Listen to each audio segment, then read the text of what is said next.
Bem, pessoal, dando prosseguimento aqui, vamos falar a respeito agora do overhead, hum, buzz e master. Vou dar detalhes, mas vou só explicar para que cada um serve. O overhead são dois pratos que estão posicionados para captar os pratos da bateria. Eles estão posicionados de forma estéreo, tá? O hum também são dois pratos que estão posicionados só que na sala, para captar toda a ambiência da bateria. O buzz é onde eu posso endereçar, por exemplo, um canal para ele, para ser afetado por algum efeito que eu colocar aqui no buzz.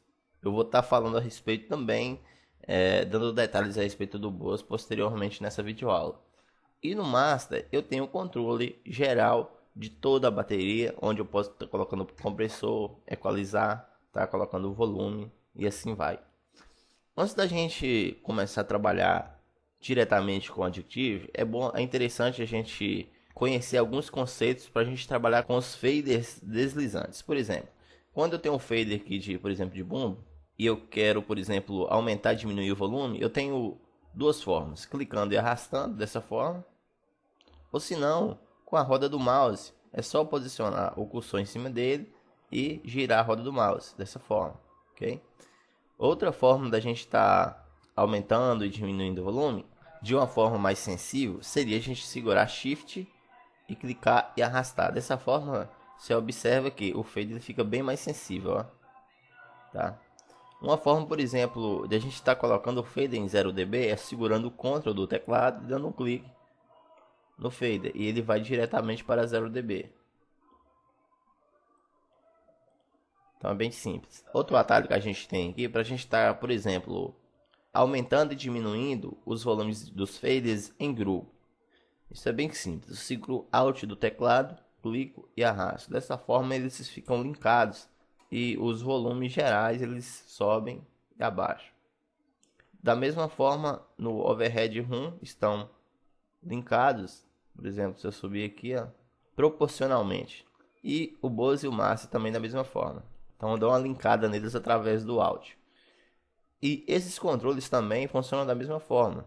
Por exemplo, nesse volume aqui, que é um volume como se fosse um ganho a mais para a peça da bateria, se eu segurar Alt e tentar arrastar, veja só que todos arrastam. Se eu segurar Ctrl e dar um clique, ele vai para 0 dB, dessa forma, tá? Vamos dizer que também nos volumes de panorama, quando eu seguro o Shift, ele fica mais sensível. Então, agora eu posso colocar aqui volumes mais específicos. E vamos dizer que agora eu quero agrupar todos os panoramas aqui. É só clicar Alt e funciona da mesma forma como se fosse para os faders de volume. Da mesma forma aqui também, vou explicar a respeito do panorama de overhead, hum, buzz e master. Essas quatro trilhas de bateria são trilhas estéreo, quer dizer, são duas vias, são dois monos. Por exemplo, o overhead como são dois microfones, eu tenho agora o pan estéreo. O pan estéreo é o seguinte: quando eu clico e levanto o mouse, esse pan ele vai ficando centralizado. Então o que quer dizer? Ele vai ficando mono no centro. Então agora eu posso arrastar todo para a direita e todo para a esquerda. Então aqueles dois microfones que eram estéreo se transformaram somente em um microfone. Agora ele está mono. Então eu posso arrastar ele para cá ou para cá. Outra possibilidade é levantar novamente. E agora ele vai inverter a fase dos microfones. Ele vai trocar de posição. Ele pega o microfone que era da direita e coloca ele para a esquerda e vice-versa. Para voltar é só clicar e abaixar, tá ok? E esse comando é da mesma forma para essas trilhas aqui de hum, buzz e master. Então vamos dar prosseguimento aqui.